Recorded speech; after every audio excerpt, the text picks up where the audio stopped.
როგორც იცით, ეს ჩვენი სახელმძღვანელო მოიცავს ეთიკა, ასე ქვია, ეთიკის შემეცნებითი კურსი არის, აზროვნების კურსი.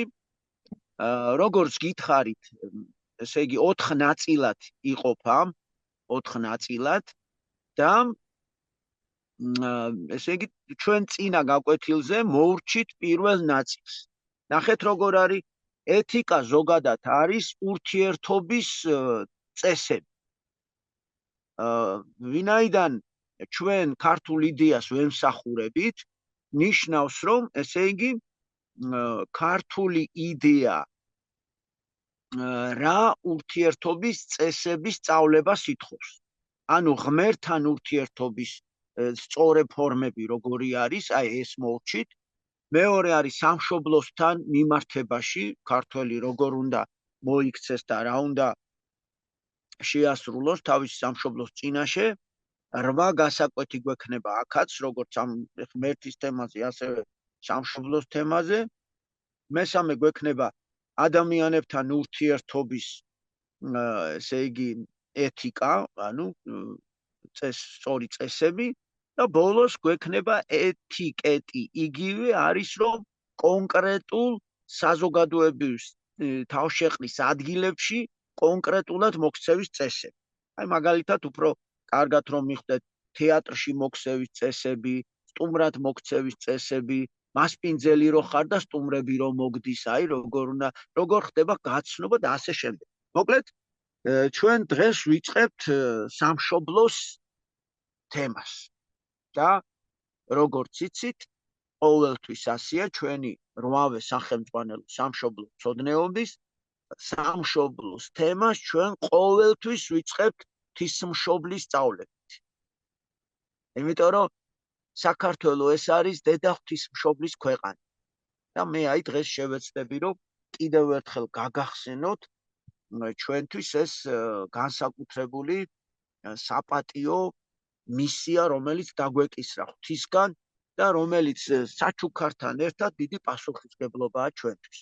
ღმერთი რო ქცეულიყო ადამიანად, ნახეთ, ესე იგი ისეთი ქალი უნდა მოვლენილიყო წუთის სოფელს, სამყაროს, რომელიც თავის წიაღში დაიტევდა თვითონ სამყაროს შემოქმნას. წარმოვიდგინეთ, ესე იგი ღმერთი უნდა დაეტია ადამიანს თავის წიაღში. და ასეთი უნდა ყოფილიყო თან დედა, ქალწული, ქალი, წმინდათა წმინდა. ეს რა თქმა უნდა შეუძლებლად მიაჩნდა ბოროტ ძალას, იმიტომ რომ ასეთი რამე ყოვლად წარმოუდგენლად მიაჩნდათ და აი თქვენ იცით რომ აი ამ დროს იოაკიმ და ანას არ ყავდათ შვილი, ისინი იყვნენ წმინდა მართალი ადამიანები და ერთხელაც ანგელოზი ეცხადებათ მათ და ეუნება რომ თქვენ გეყოლებათ შვილი. და აი ასეთი სიწმინდით იზრდება ყოვლადწმინდა დედა ღვთისმშობელი, მას მონასტერში მიაბარებენ, იმიტომ რომ მაშინ ასეთი წესი იყო მონასტერში ცხოვრების, რომ გარკვეულ პერიოდამდე როდესაც დაქალდებოდნენ ქალები, ქალწული ქალები, მერე უნდა გაეთხოვებინათ და ძვირფასი ქრისტიანული ოჯახები შეექმნათ.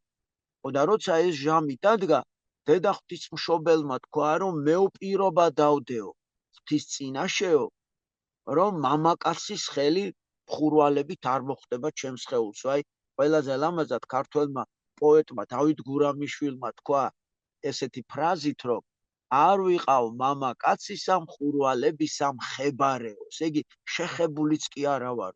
ასეთი განცდითო, ასეთი წმინდათა წმინდა იყო დედა ღვთისმშობელი და მართლაც ჩემო ძვირფასებო, იცით თქვენ დედა ღვთისმშობელს გამოეცხადება მთავარანგელოზი გაბრიელი და ეტყვის რომ შენ გამოგარჩია ღმერთმა და შენ უნდა დაბადო ქვეყნის მხსნელი.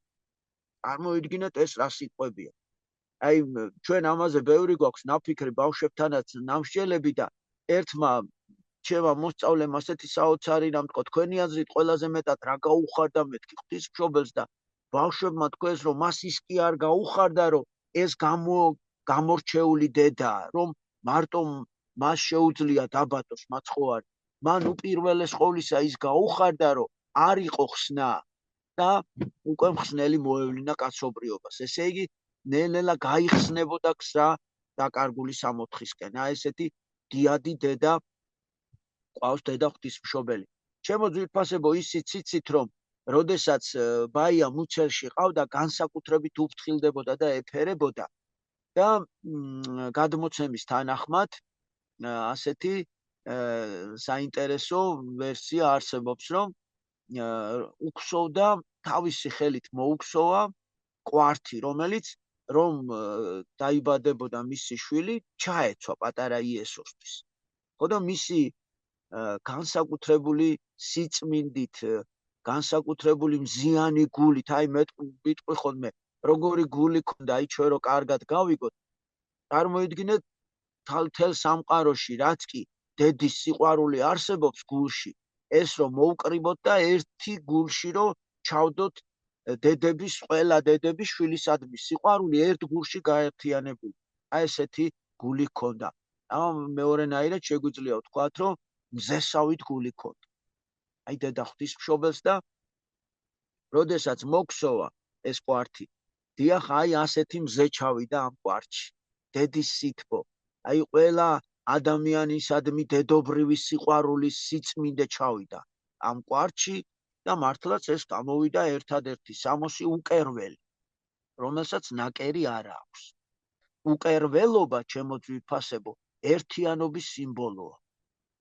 და იცით თქვენ, რომ როდესაც ქრისტე მოევლინა ქვეყანას, დედა ღვთისმშობელმა ჩააცვა ეს კვართი და გარდამოცემის მიხედვით ზედ ეზრდებოდა მაცხოვარს, ანუ არ განუმოსია არასდროს. ანუ მთელი 33 წლის განმავლობაში მთელი ქრისტეს სიწმინდე, მთელი მისი სუნთქვა, ჩვენთვის ზრუნვა და სიყვარული ჩაიწურა, რომ მიტყვიან დედის მზესთან, ღვთისმშობლის სიწმინდესთან და სითბოსთან ერთად ჩაიწურა ეს განსაკუთრებული სითბო და სიყვარული აი ამ კვართში. და ესე იგი, როდესაც ქრისტე ჯვარზე გააკრეს, იცით თქვენ, რომ ჯვარი, ესე იგი, ყარეს წილი, ვის შეხვდებოდა კვართი. იცით, რომ ასეთი ვერსიაც არსებობდა, რომ ეს კვართიო დავანაწევროთო, ანუ ჯალათები, ჯარისკაცები, ვინც მას აწამებდნენ, ჯარისკაცები, თქვენს რომ მოდიო დავყოთო 4 ნაწილათო და მერეო თუ მართლა ღმერთი აღმოჩნდაო, ძვირად გავყიდითო მასო და ჩვენ დიდრები გავხდებით. მაგრამ მათ ძრავი ვერ გაჭრეს, იმიტომ რომ ის ხო იყო სასწაულებრივი ძალით ნაქსოვი და რა თქმა უნდა ვერ გაჭრეს და როდესაც ქრისტე ჯვარზე გააკრეს, ეს სამოსი გახადეს კვართი, იმიტომ სხვა სამოსი ეცვა მას, კიდე შიგნით სხვა სამოსი არის. ეს კვართი სხვათა შორის სახარებაში წერია პირდაპირ ზეგარდამო მოქსოვილი, ანუ ღვთაებრივი ძალით იყო ეს კვართი მოქსოვილი და ამ კვართზე წილი ყარეს. ესე იგი, მისი დარღვევა შეუძლებელი იქნებოდა, სახარებაც კი ვამცნებს ამ ფაქტს. აი ახლა გადავინაცვლოთ, ვინ ესწრებოდა ამ ჯვარცმას. თქვენ იცით, რომ 12 მოციქულიდან ერთი გამყიდველი იყო იუდა და დანარჩენი, ჩემო ძვირფასებო, 11 მოციქული კი უყვარდათ ქრისტე, მაგრამ დაიბნენ, როდესაც ქრისტე ნაცემი დაინახეს და როცა აწამებდნენ ქრისტეს ერთ-ერთმა მოციქულმა, ერთი მოციქულის გარდა, აი ჯვარცმის კადრებს თვალი ვერ ადევდა. მხოლოდ ერთი იყო იოანე მოციქული, ახარებელი, აი სახარება დაგვიწერა, იოანე სახარება, რომელიც ბოლომდე დედა ღვთისმშობლის გვერდზე იყო და ერთი წამით არ მიუტოვებია ქრისტე.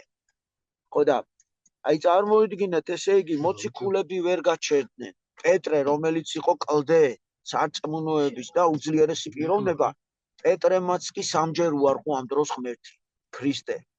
და აი ამ დროს საქართველოდან წარგზავნილი ორი ებრაელი, ელიოს მცხეთელი და ლონგინოს კარსნელი ესწრებოდნენ ამ ჯვარცმას.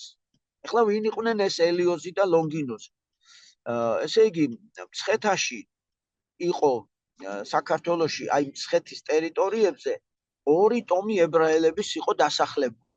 ერთი შიგ მცხეთაში ებრაელთა ტომი და მეორე მცხეთის გადმოსწვევარი დღესაც არის ასეთი წარწერა კარსანი აწერია. ესე იგი დაუკვირდით სახელიც ელიოს მცხეთელი, ანუ ამ მცხეთის სუბნიდან ებრაელი და მეორე კარსნის სუბნიდან ელიოზი და ლონგინოს კარსნელი. ეხლა ელიოზე ასე წერია, რომ მღვდელთა ტომიდან იყო და იერუსალიმში ხშირად ჩადიოდაო, ქართლის ცხოვრება წერს. ამ დროს ხო ქრისტეს ამბები უკვე გავრცელდა მთელ მსოფლიოში და ელიოს ეს ამბები ჩამოჰქონდა საქართველოშიც. მაშინ იცით, რომ ესე იგი ესეთი ადვილი არ იქნებოდა გზავრობა, იქნებოდა ხანგრძლივი დრო დასჭირდებოდა იქ ჩასვლას, მაგრამ აი ეს ამბები მოდიოდა და ეხლა ელიოზის დედა და რომელიც მლოცველები იყვნენ, აი გულით სულით მლოცველები, ქართლის ცხოვრება გვამცნევს, რომ ისინი ღმერთს ევედრებოდნენ, რომ გაგვიმხილეს ასწაული, რომ იესო ქრისტე მხსნელია, იესო მხსნელიაო, ქრისტეა, თუ სხვას უნდა ველოდოთ. და მათ ეს გამოცხადება ქართლის ცხოვრების მიხედვით ზეციდან ჰქონდათ, ანუ ზეციური მინიშნებით ღმერთმა ისინი განამტკიცა და გაამყარა იმ რწმენაში, რომ იესო ქრისტე იყო ნამდვილი ღმერთი და როდესაც ელიოზი წამოვიდა ლონგინოსთან ერთად იერუსალიმში, დედამ სთხოვა, რომ მას მონაწილეობა არ მიეღო იესო ქრისტეს დასჯაში და ჯვარცმაში. მართლაც ჩემო ძვირფასებო, ელიოზმა არ მიიღო მონაწილეობა და ბოლომდე ელიოზი და ლონგინოზი, აი მაგ დროს როგორი საბჭო ჩატარდა, იცით? ებრაელთა ჭობა ქვია. ასეთი საბჭო გაიმართა, რომ იესო ქრისტე დავსაჯოთო, მოკლედ ვინაიდან ამბობს, რომ მე ვარ მხსნელიო, აბა რანაირი მხსნელიო, დედა ყავს, მამა ყავსო, ოჯახი ყავს და გვატყუებსო და მოდი დავსაჯოთ. ხო და ელიოზმა და ლონგინოზმა არ მიიღეს მონაწილეობა, ჩემო ძვირფასებო, და ამიტომაც ისინი ბოლომდე ჯვარცმას ესწრებოდნენ იქ. აი ბოლოს უკვე რომ აღესრულა ჯვარზე ჩვენი ღმერთი იესო ქრისტე, უკვე იცით, რომ შეიცვალა ამინდი, ესე იგი წამოვიდა საშინელი ღრუბლები, მიწა იძრა, ყველა შეშინებული გაიქცა სახლისკენ, ელიოზი და ლონგინოზი ბოლომდე იქ იყვნენ. და სულ რამოდენიმე ადამიანში მოხდა წილისყრა. ეს ფაქტები არსად არ წერია კონკრეტულად როგორ იყო ის წილისყრა, რანაირად, მაგრამ ქართლის ცხოვრება კი გვაუწყებს, რომ წილისყრის მიხედვით ელიოს ერგო ქრისტეს კვართი და მან ლონგინოსთან ერთად ის საქართველოში წამოაბრძანა. კიდევ ასეთი ფაქტი გვიწერია, მას წინ შემოეგება დაითვისი, ანუ საკუთარი და სიდონია, ეს სახელი კი გვაქვს. ელიოზის დედის ზუსტი სახელი არ ფიქსირდება ქართლის ცხოვრებაში, თუმცა ზოგიერთი ისტორიკოსის ვერსიით ესეთი არის, რომ სარა ერქვაო მას, ანუ სიდონიას დედაზეა, ელიოზის დედაზე. ეს თეიმურაზ ბატონიშვილის ვერსია ასეთი.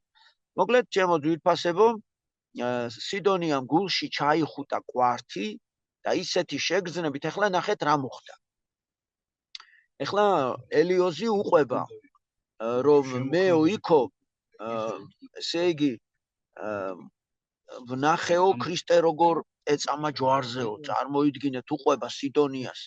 მერე მოუყვა, რომ ქრისტეო ჯვარცმული ქრისტე ისევ ჩვენზე ზრუნავდაო და არ აპატიო, არ დასაჯო ეხვეწებოდა მამასო. წარმოიდგინეთ რა ემოციით და ცრემლით მოუყვებოდა ამ ამბავს და სიდონიას რა მოუვიდოდა. მე რა თქმა უნდა დედა მოიკითხა სიდონიამ და ეს ელიოზმა და სიდონიამ მოუყვა, რომ როცა მაცხოვარიო ქრისტეს ჯვარზე აკრავდნენო, აი ჩაქუჩი რო ჩაარტყეს, ლურსმები რო დააჭედეს, ქართლის ცხოვრება გვაუწყებს, რომ ელიოზის დედამ ჩაქუჩის ხმა მცხეთაში გაიგო. 4000 კილომეტრი დაშორებაა, ჩემო ძვირფასებო. როგორ გაიგებდა ხმას? ესე იგი ზეგარდამო ღვთაებრივი მადლი შეეწია სარას და აი ეს ხმა, ანუ იტკივილა ქრისტეს ტანჯვა იტკივილა. წარმოიდგინეთ, ისე იტკივილა, რომ სიტყვები შესძახაო, რა შვებითო ჰურიებიო, ესე იგი ებრაელებს უთხრა, რას აკეთებთო, ნამდვილ ღმერთს აკრავთ ჯვარზეო? და იმდენად იტკივილა, რომ სული განუტევაო წერია. და მოუყვა ეს ყველაფერი ეხლა სიდონია. მერე უკვე უთხრა, რომ აიო წილისწყლის მიხედვითო მემერგო ეს კვართიო და შენ ჩამოგიტანიო. სიდონია გულში იხუტებს კვართს და ასევე სიდონიაც სულს განუტევებს. ანუ მისი სული წაბრძანდა უფალთან, სადაც სარაც ელოდებოდა და ეხლა კიდე ასეთი ვერსია წერია, რომ ამ დროს საქართველოში მეფობდა ადრეკ მეფე და ადრეკ მეფემაც გაიგო, რომ ჩემ ქვეყანაში თურმე კვართი შემოსულა. აბა რა კვართი ქრისტეზე კი ქონდა ამბები გაგებული და მოკლედ რაზმი გამოაგზავნა, რომ მეფე მეუარო და ეს კვართი მე უნდა მქონდესო და აქ მომიტანეთ. სიმონ ჯანაშიას ისტორიულ ნარკვევში ასეთი საოცარი რამ ხდება, რომ კი მოვიდნენ ჯგუფი და დაეჭიდნენ, მაგრამ ძვრა ვერ უყვესო, ვერ ააცალეს გულში ჩახუტებული კვართი სიდონიასო. მერე უკვე გაბრაზდა ადრეკ მეფე და დიდი რაზმი გააგზავნა და მოითხოვა, რომ კვართი აქ მოვივიდესო და აი სიმონ ჯანაშიას წიგნში ასეთი რამ წერია, რომ განიხვა მიწა, ანუ გაიხსნა მიწა და დედა სიდონია კვართთან ერთად თავისით მიწამ ჩაიხუტა და დაიხურა მიწა. ესე იგი ვერ იპოვეს რომ მოვიდნენ, რა თქმა უნდა. თუმცა მაშინ დევნაში იყო ქრისტიანობა და ჩემო ძვირფასებო, ეს ისტორიაც კი დაგვეკარგა ჩვენ, რა მოხდა პირველ საუკუნეში, როგორ ვიცავდით ამ კვართს, რა მოხდა მეორე საუკუნეში, უცნობია მესამე საუკუნეში და ეს ცნობები უკვე წმინდა ნინოს დროს მოდის. აი წმინდა ნინო წარმოიდგინეთ წერია, რომ მისი ინტერესი პირველ რიგში საქართველოში წამოსulis იყო ის, რომ მან გაიგო, რომ ის ქვეყანა, სადაც კვართი იყო, არ იყო ქრისტიანული. ამიტომ ღმერთს ევედრებოდა, დედა ღვთისმშობელს ევედრებოდა, რომ იმ ქვეყანაში წამოსულიყო საქადაგებლად და მართლაც მას გამოეცხადება დედა ღვთისმშობელი, განავძლიერებს, მერე უკვე ჯავახეთში რომ შემოდის წმინდა ნინო, დედა ღვთისმშობელი ვაზის ჯვარს გადასცემს ხელში და ასე განამტკიცებს წმენაში და იცით რომ წმინდა ნინომ ვაზის ჯვრის მადლი მოაქცია მთელი საქართველოს ქრისტიანობაში. ეხლა უყურეთ, მეფე მირიანი და დედოფალი ნანაც უკვე ქრისტიანები არიან და როცა უკვე ესე იგი გაიკითხა მირიანმა, აბა ქრისტეზე მოიყევითო, აი ამ დროს უთხრა წმინდა ნინომ, რომ ჩვენ აქ მცხეთაში გვაქვს დაფლული. რა თქმა უნდა ძალიან გაიხარა მეფემ და ბრძანა მოეძებნა ეს ყველაფერი და იცით რომ აი ესეთი ისტორია გაგვაჩნია, რომ იპოვეს დედა სიდონია საფლავზე ამოსული კვიპაროსის ხე, ზოგან ლიბანის ნაძვი წერია ასეთი სახელწოდებით, მოჭრესო და მეფე მირიანის ბრძანებით გადაწყვიტეს, რომ აი ამ ადგილზე დედა სიდონია საფლავზე, ანუ კვართის ადგილას, სადაც კვართი იყო დაფლული, აეგოთ პირველი ტაძარი, ხის ტაძარი. 6 სვეტი აღმართეს, ხოლო მე-7 სვეტს ძვრა ვერ უყვეს.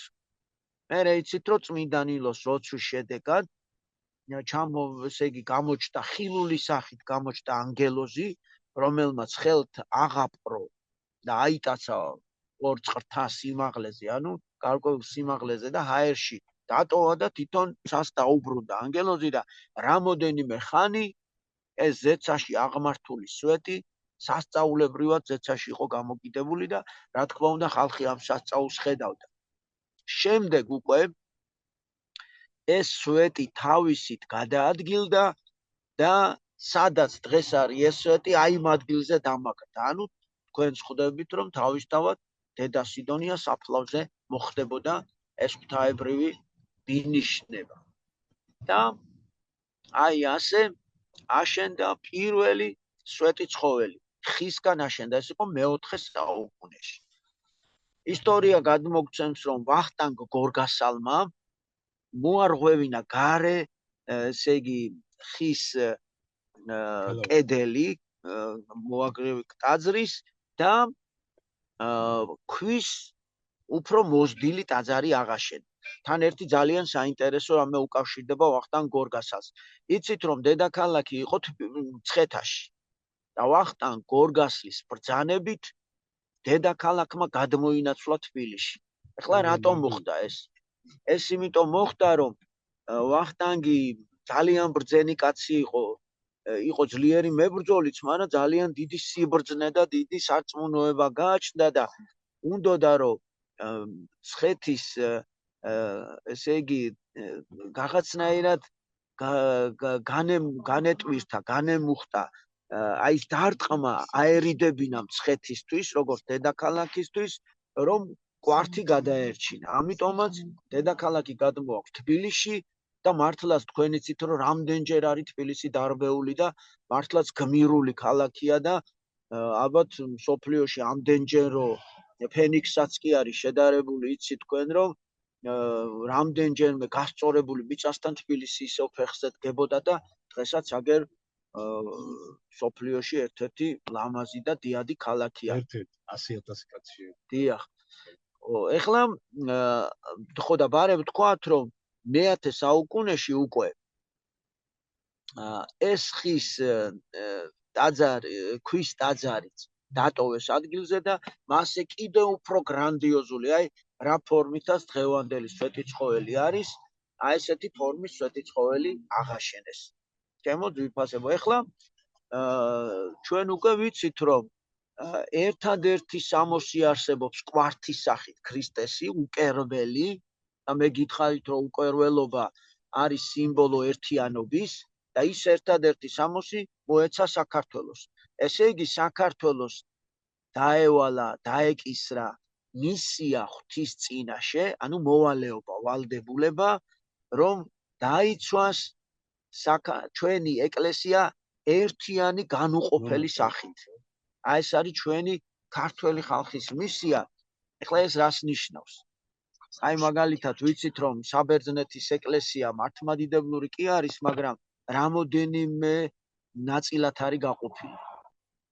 და აი ჩვენ რომ კვართი ჩაგვებარა, ესე იგი ჩვენი მისია არის რომ ეკლესიის ერთიანობა შევინარჩუნოთ იმ სიწმინდით, რა სიწმინდითაც დღეს არის დაცული ჩვენი ეკლესია და ჩვენ და საბედნიეროდ ჩვენი პატრიარქის ძლევამოსილებით და შრომითა და ღვაწლით და სიბრძნით და ლოცვის ძალით ჩვენ მიუხედავად იმისა, რომ არაერთხელ დიდი თავდასხმა განხორციელდა ჩვენ ეკლესიაზე, დღემდე ამ ერთიან განუყოფლობას ჩვენი ეკლესია იცავს. ეს არის ყველაზე დიდი საიდუმლო ღვთის წინაშე, რომელსაც საქართველო იცავს და ასე ამბობენ, დაიცავს ბოლომდეო, იმიტომ რომ ეს კურთხევა ჩვენ ზეციდან მოგვეცა და ღვთის მადლითა და წყალობით ესე იგი დღემდე ასე სუფთად, შეურყვნელად, სიწმინდით და ღირსებით ვიცავთ.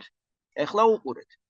კვართი მოგვეცა, მაგრამ კვართი რომ მოგვეცა, შესაბამისად ბევრი მტერიც ეყოლებოდა საქართველოს, იმიტომ რომ ბოროტი ძალა თელ თავის შესაძლებლობას გამოიყენებდა საქართველოს გასანადგურებლად, რომ ჩვენი მისია აღარ შეგვესრულებინა და დაგვეკარგა ეს უწმინდესი სიმბოლო.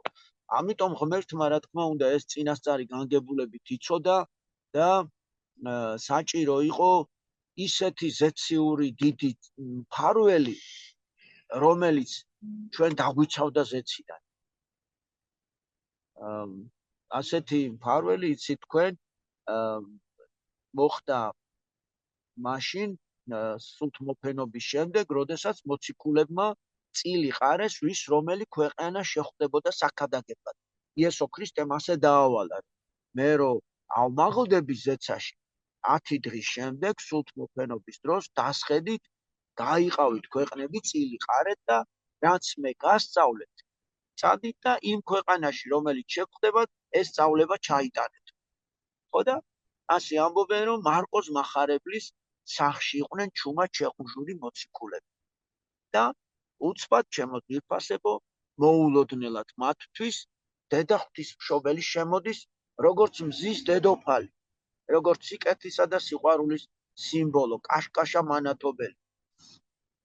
ეხლა რა თქმა უნდა ღვთისმშობელი საიდან შეიტყობდა მოციქულები სად იყვნენ, იმიტომ რომ შეიტყობდა, იმიტომ რომ მისი შვილი იყო იესო ქრისტე, რომელიც ღმერთია და ყველაფერი იცის. და აი მაცხოვარს იესო ქრისტეს დედა ღვთისმშობელმა უთხრა, რომ ხოდა თუ მაგ საქმეზე არიან მოციქულებიო, ერთი ქვეყანა მეც მომეცით საქადაგებლად. ოღონდ მარტო ერთიო. და თან იესო ქრისტეს უთხრა, რომ აი როგორც ჩვენ მუცელში რო გიფრთხილდებოდიო, მუცელში ხომ ყავდიო 9 თვეო, აი ესე გაუფრთხილდები მაგ ქვეყანას, პირობას გაძლევ.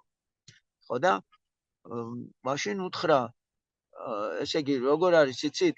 მეც მივიღებ მონაწილეობას და ქრისტემ უთხრა, დედი შენ რა გინდა წილისხრა, შენ თვითონ დაადე რომელი ქვეყანაც გინდაო, არა ზეცამ გადაწყვიტოს. და მართლაც როდესაც წილი ყარეს დედა ღვთისმშობელს წილისყრით საქართველო ერგო. ეხლა თქვენ იცით, ჩემო ძვირფასებო, რომ ასეთი დიდი მოვლენა, ანუ შემთხვევით არ ხდება. შემთხვევით არ შეიძლება კვართი ჩაგაბაროს ღმერთმა, ხო? შემთხვევით არ ხდება, რომ მფარველად დაგიდგინოს დედა ღვთისმშობელი. ესე იგი, რა თქმა უნდა, უფალს ყველაფერი გათვლილი ქონდა, წინასწარი განგებულებით და ეგრე რომ ესეთი ლამაზი გამოთქმა არსებობს, რომ ღმერთმაო თავისი სამოსი, ანუ კვართი ჩაგვაბარა და დედა ღვთისმშობელს მიგვაბარაო.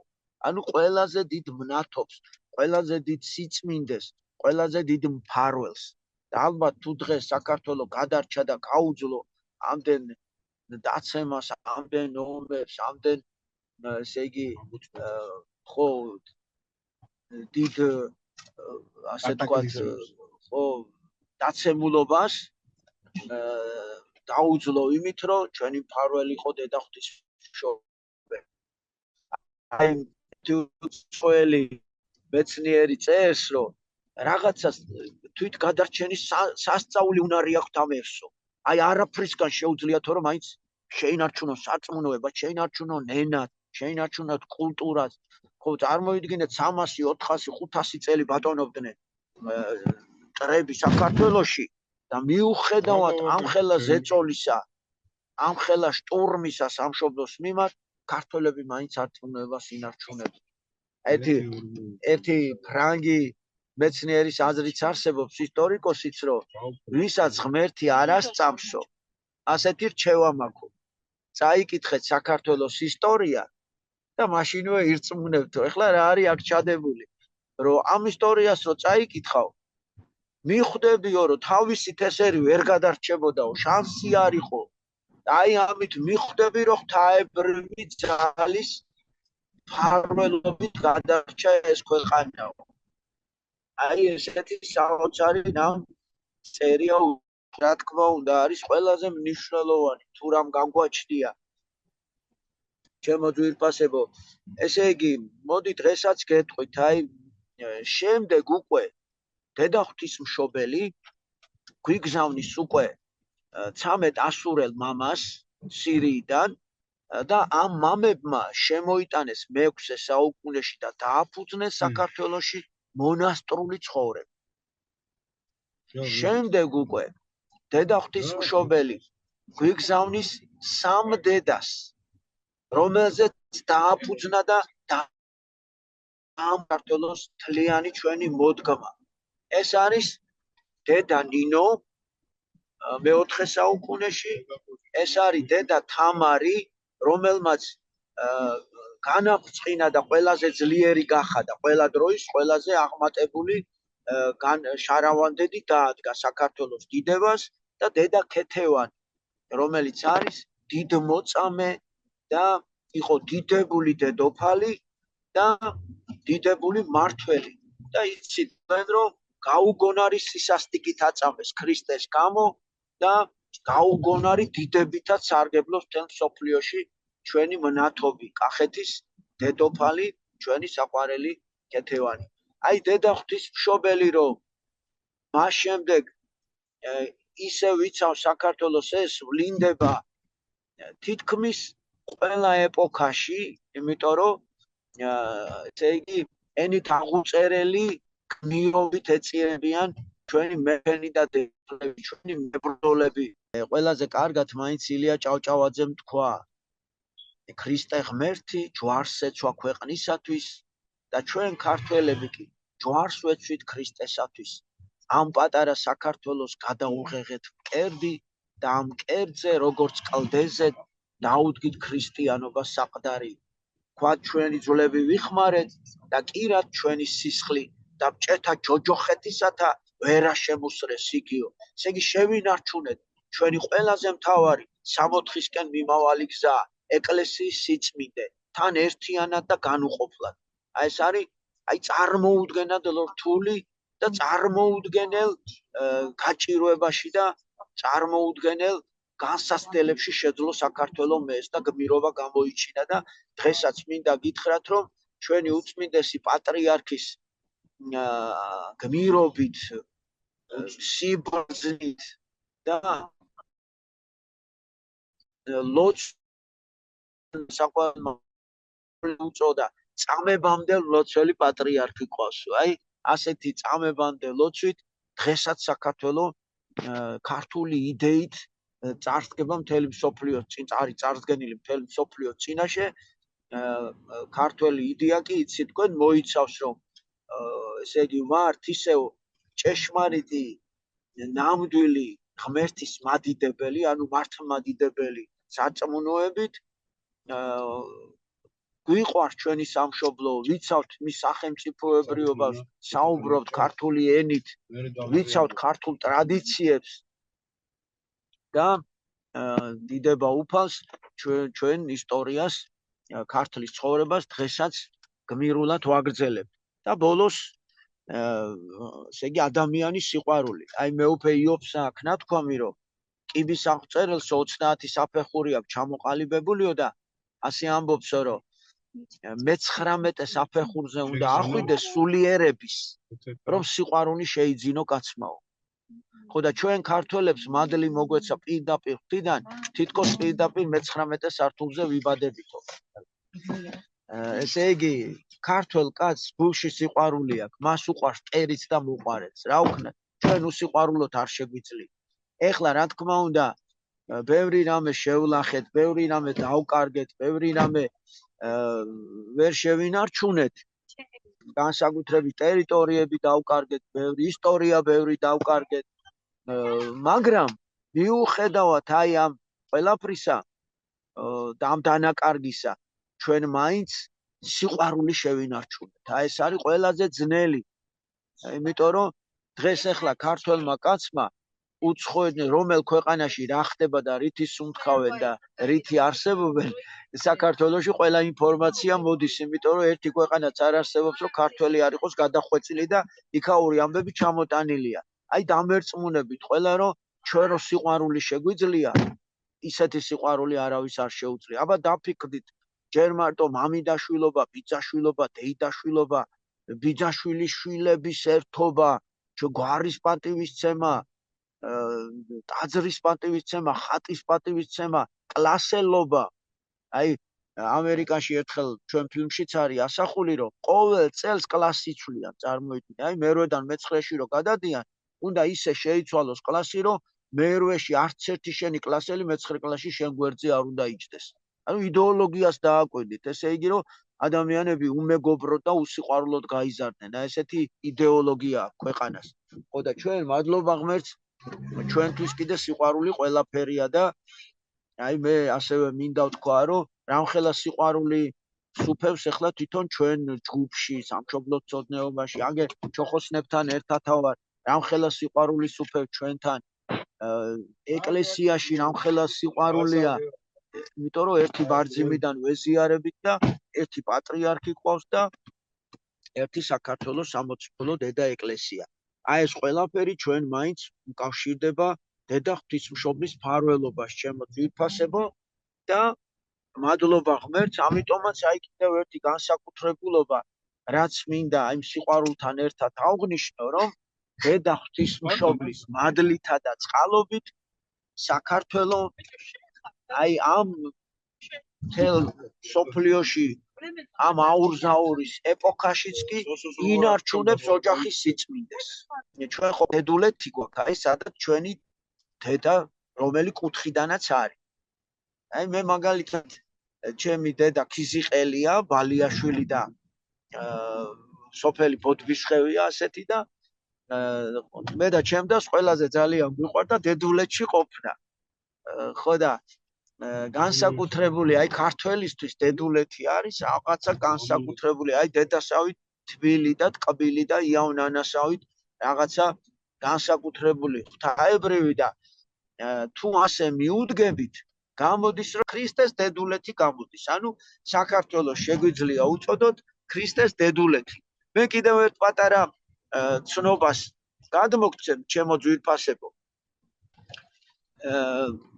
ესე იგი მეუფე ანანიასაც უწერია ჩვენ უსაყვარლეს მეგობარ ნუგზარ ვანიშვილსაც და ეს უკვე ცნობილი ფრაზაა რომ დედა ღვთისმშობელი არის ქალდეველი. ესე იგი ქალდეველია მამა აბრაამი, რომელმაც თვითონ იერუსალიმს და ამ ებრაელ ხალხს დასაბამი მისცა.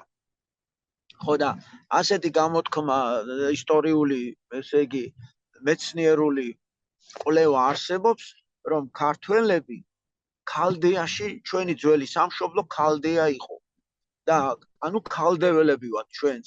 რა გამოდის? ესე იგი ქალდეველები ვართ ჩვენ დედა ღვთისმშობელი და მამა აბრაამი. ეხლა ამის დასტურად მე პირადად ქართლის ცხოვრებაში რა მაქვს წაკითხული, რომ ყაზბეგის ზემოთ, აი გერგეტის სამება სადაც არის, იყო გამოქვაბული ბეთლემის, რომელსაც ბეთლემის სახელი ქვია, ბეთლემის გამოქვაბული, აი ილია ჭავჭავაძემ განდეგილი მასზე დაწერა და ასე წერია ქართლის ცხოვრებაში, რომ იქ ინახებოდა მამა აბრაამის კარავი და დედა ღვთისმშობლის აკვანი, რომელშიც გაზარდა იესო ქრისტე. რა გავიგეთ დღევანდელი გაკვეთილიდან? აი ყველაზე მეტად რა დაგამახსოვდა დღევანდელი ლექსო მასწავლებლის მოყოლილი გასაკვეთიდან ილია, აბა ჩემო საყვარელო. აი ხა ჩემს ეკრანზე ილიას ვხედავ და აბა გისმენ. შენ ყველაზე მეტად რა დაგამახსოვდა? ღვთისმშობელზე რომ საუბრობდით. საქართველო რომ არის ღვთისმშობლის ქვეყანა. როგორ მოხდა რომ საქართველო ერგო ღვთისმშობელს? აი ეს ფაქტი რაც მოგიყვა ლექსო მასწავლებელმა შეიძლება რომ კიდევ ერთხელ გადმოგცეთ? მე ვსმაუბრა შენ ისე შენი თამოა არჩიო, მაგრამ ზეცა ვკითხოთო და საქართველო რომ მოვიდა, წავიდა საქართველოში საქადაგებლად. წილისყრა ვის შორის იყო? აბა თუ გახსოვს, ვის შორის იყო წილისყრა და ამ დროს სად მივიდა ღვთისმშობელი? აი ეს მონაკვეთი თუ გახსოვს, როგორ მოგვიყვა ლექსო მასწავლებელმა? ვინ იყრიდა წილს? ქვეყნები ვის უნდა? მოციქულები, დიახ. და ღვთისმშობელს ხვდა წილად საქართველო, ჩემო საყვარელო, ხო? მასმე დამახსოვდა, როდესაც ვართ ჩამოიტანეს და სიდონია კვართთან ერთად გაიხსნა მიწა და სიდონია კვართთან ერთად ჩავიდა მიწაში. სიდონია ვისი და იყო მართა? მას ელიოზის და იყო. აბა კიდევ აი გივი მასწავლებელს რა დაამახსოვდა ყველაზე მეტად ლექსო მასწავლებლის მონათხრობიდან და თავის ვერსიას თუ შემოგთავაზებთ და კიდევ დაამატებს. ცხეთაში ცხოვრობს გივი მასწავლებელი და თან კიდევ ესე ერთად მივიახლებით ხოლმე ქრისტეს კვართს და გივი მასწავლებელს კიდევ უფრო მეტად აქვს ეს ბედნიერება, რომ მალმალე მივიდეს და გული დაადოს ქრისტეს კვართს. საღამოშვიდობის. ერთ-ერთი მნიშვნელოვანი რაც არის, თუნდაც უფლის კვართის დაცვა და მეტი ყურადღების მიქცევა, რომ არ შემოსული იყო მტერი. თბილისში გადატანა რა საბაბიედო, ბევრი ვერსია არსებობდა, რომ მაგალითად ცხეთაში ადგილი არ იყო, რომ განვითარებულიყო ცხეთა განაშენინების ხრივ, მაგრამ მთავარი არსი რაც იყო უფლის კვართის დაცვა იყო და ეს იყო მეტად მნიშვნელოვანი ლექსო მასწავლებლის გამოსვლაში. მე აი ეს აზრი ამოვიკითხე ბევრი ინფორმაციები გვაქვს, მაგრამ ერთ-ერთი მნიშვნელოვანი უფლის კვართი არის, რომელსაც დაცვა ჭირდება და უფალმა ჩვენ მოგცა ეგ.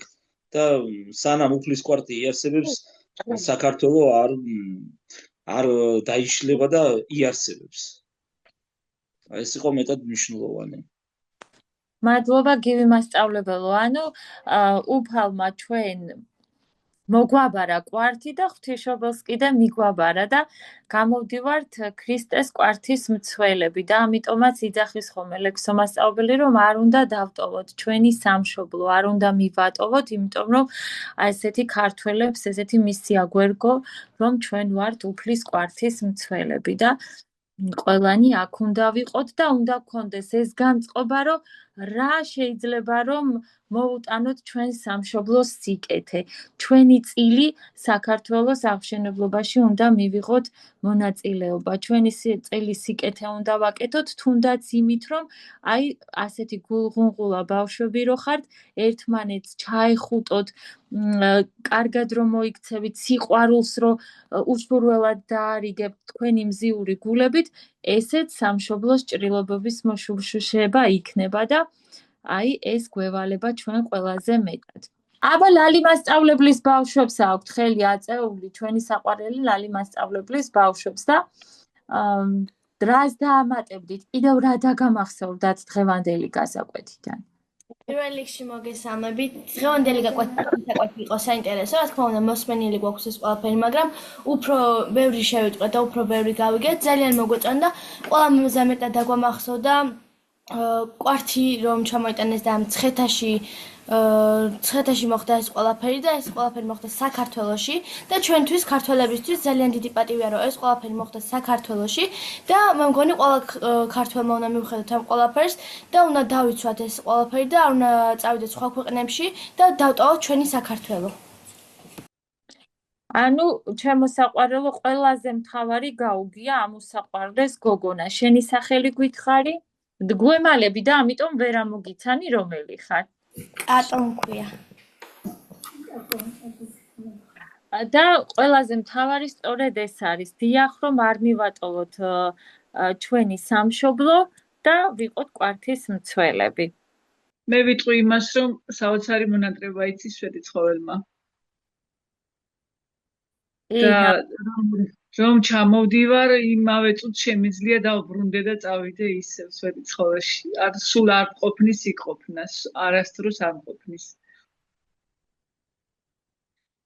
ნამდვილად ასე არის. დიახ, ვეთანხმები. დემეტრე, აბა რას გვეტყვის? რა დამახსოვრდა ყველაზე მეტად? მე ყველაზე მეტად ის დამახსოვრდა, რომ შვედი ცხოველში არის ახლა კვართი. და რომ ჩახვტებული გარდაიცვალა და მიწამ ჩაიყოლა ეს. მიწა გაიხსნა და ის მიწამ ჩაიყოლა სიდონია. გაიხარით ჩემო საყვარელო. აბა დღეს დავემშვიდობოთ მაშინ ერთმანეთს გივი მასწავლებელო და შევხვდებით შემდეგ ორშაბათს.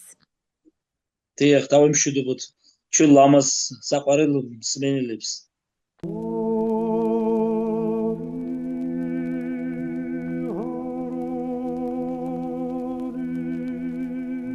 სულთ მოფენობის შემდეგ მოციქულებმა წილი ჰყარეს, ვის რომელი ქვეყანა შეხვდებოდა საქადაგებლად. უცებ მათთან მივიდა იესო ქრისტეს დედა, ყოვლადწმინდა ღვთისმშობელი და უთხრა, რომ ისიც მიიღებდა მონაწილეობას წილისყრაში. და ჰა, უშრეტი მადლი გარდამოვიდა საქართველოსა ზედა. ყოვლადწმინდა ღვთისმშობელს ქართლის მოქცევა ხვდა წილად. მაგრამ მას მაცხოვარი გამოეცხადა და უბრძანა. ჰოი დედაო ჩემო, არაუგულებელ მყვერი იგი საზეპურო უფროს ყოველთან ათესავთა, მეოხებითა შენითა მათთვის. ხოლო შენ წარავლინე პირველ წოდებული ანდრია, ნაწილსა მას შენ და ხვედრებულსა და თანაწარატანე ხატი შენი, ვითარცა პირსა შენსა დიდებითა გამოისახოს. და შენ წილ ხატი იგი შენი, კვიდრობდეს მცველად მათ და უკუნისამდე ჟამთა. წმინდა ანდრია პირველწოდებულმა იქადაგა დიდაჭარაში, კლარჯეთში, არტანუჩში, სომხეთში. ღვთისმშობლის ხატის შემწეობით მოახდინა მრავალი სასწაული. მოაქცია წარმართნი. პირველად ის მობრძანდა აქ ხულოში, დიდაჭარაში დამკვიდრდა. წყარო ამოვიდა იმ ადგილზე ანდრია მოციქულმა პირველი საუკუნის 38 წელს თავისი ხელით ააშენა ხალხთან ერთად პირველი ტაძარი ყოლაწმინდა ღვთისმშობლის სახელზე. პირველი სამღვდელო, პირველი ქართველი აქ მოინათლა. პირველი სამღვდელოება აქ იკურთხა, პირველი წირო აქ ჩატარდა. ამიტომ ზემო აჭარა, კონკრეტულად დიდაჭარა, ხულოს რაიონი ითვლება საქართველოს ეკლესიის მოქმედი ისტორიის დასაწყისად. მეორედ მოციქულმა მატათა და სვიმონ კანანელი იახლა. წმინდა მატათა სვანეთს წავიდა, ხოლო ანდრია და სვიმონი ოსეთს, შემდგომ კი აფხაზეთს მიმართეს. რა იქნებოდა საქართველოს რომ აქ არ ჩამოსულიყო მოციქულები? დღევანდელ საქართველოში დაკრძალული ორი მოციქულიდან სვიმონ კანანელის საფლავი ამჟამად აფხაზეთშია, ხოლო მოციქული მატათა დაკრძალულია გონიოს ციხესიმაგრეში, ბათუმთან ახლოს.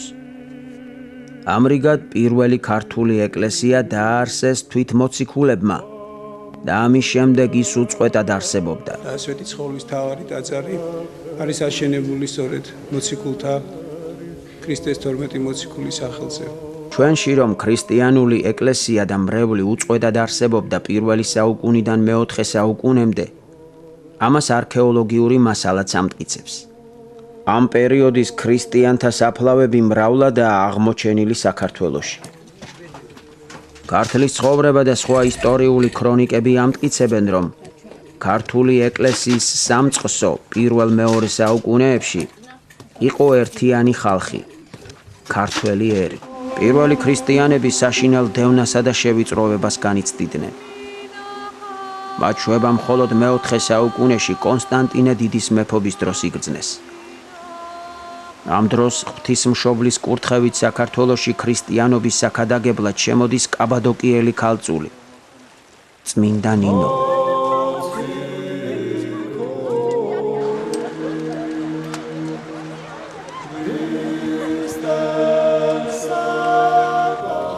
ვაზის ჯვრის მადლით მან მოაქცია ნანა დედოფალი, მეფე მირიანი და თითქმის მთელი საქართველო.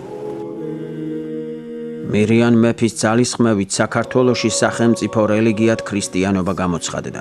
მეხუთე საუკუნეში საქართველოს ეკლესია ვახტანგ გორგასალის მეოხებით და მისი დიდი ღვაწლით უკვე ავტოკეფალურია. თუმცა საეკლესიო კანონებში ყველა ადგილობრივ ეკლესიას, სადაც კი მოციქულებს უქადაგნიათ, ავტოკეფალურად მიიჩნეოდა. გამოდის, მოციქულთა მიერ მოქცეული საქართველოს ეკლესია ავტოკეფალურად ითვლებოდა. წმინდა მეფე ვახტანგმა კი ეს ფაქტი იმჟამინდელი უპირველესი იმპერიის ოფიციალური ეკლესიის დასტურითაც განიმტკიცა.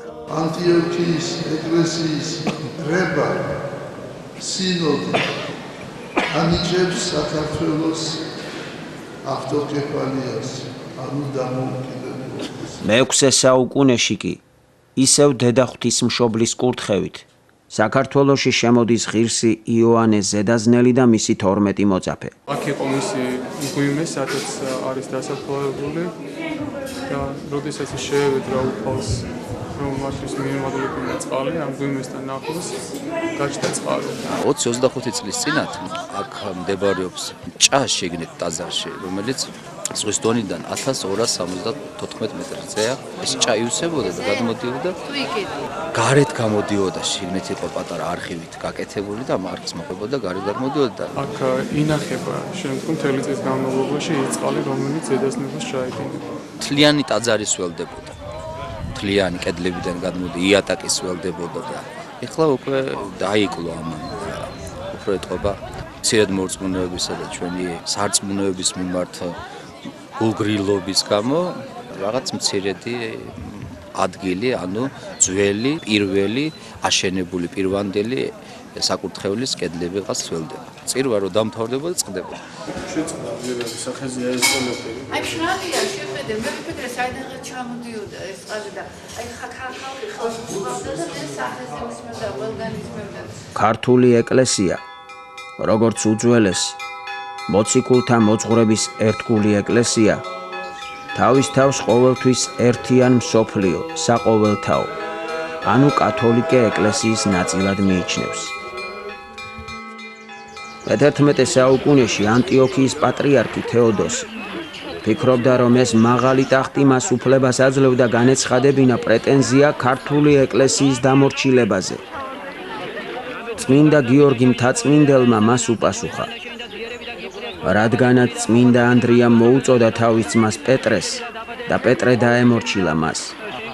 ამიტომაც წმინდა პეტრეს ეკლესია, ანტიოქიის საპატრიარქო, უნდა დაემორჩილოს წმინდა ანდრიას ეკლესიას, საქართველოს საპატრიარქოსო.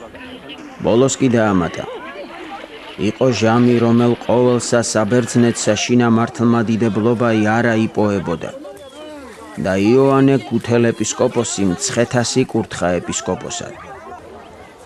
გაკვირვებულმა ეპისკოპოსმა კეთილად გაიღიმა და თქვა: ხედავთ აბერს ამას, ვით არ მარტო იესოდენსა სიმრავლესა გუერევის. შემდგომ პატრიარქმა თეოდოსიმ და ანტიოქიელებმა აღიარეს საქართველოს ეკლესიის მოციქულებრივი წარმოშობაც და სარწმუნოებრივი სიწმინდეც. სათავე თავად უფალმა ჩვენმა იესო ქრისტემ დაუდგა. ის თავად ჩავიდა იორდანეში და მიიღო ნათლობა იოანესაგან. დინარე შეშინდა და უკულ იქცა ამ დიდი სიწმინდისაგან, რომელიც აღესრულებოდა. და ეს მეორდება ყოველწლიურად, როდესაც იერუსალიმის პატრიარქი მიდის დინარე იორდანესთან ყოველწლიურად ამ დღეს და ის აკურთხებს დინარე იორდანეს, კურთხევაში წარმოითქმება ეს სიტყვები: იორდანე უკուն იქცა უკուն და წუთიერად მართლას ჩერდება დინარე იორდანე და ის იწყებს უკუშლას. ეს არის ერთ-ერთი უდიდესი სასწაული, რომელიც დღემდე აღესრულება და დღემდე მოწმობს ჭეშმარიტებას, მართლმადიდებელი სარწმუნოებისა და ჭეშმარიტებას კალენდრისა, რომელიც კალენდრითაც ჩვენ სარგებლობთ. დავაბოცავთ საქართველოს საკეთდა და უშურვებს სიკეთეს და აი ამ სიწმინდეს, რომელიც დღეს განიწმინდა დინარე იორდანი და მით განეწმინდა ყველა მდინარენი და იწმინდა მტკვარი, აი ამ განწმენდ მტკვარს განეწმინდო სრულიად საქართველოს.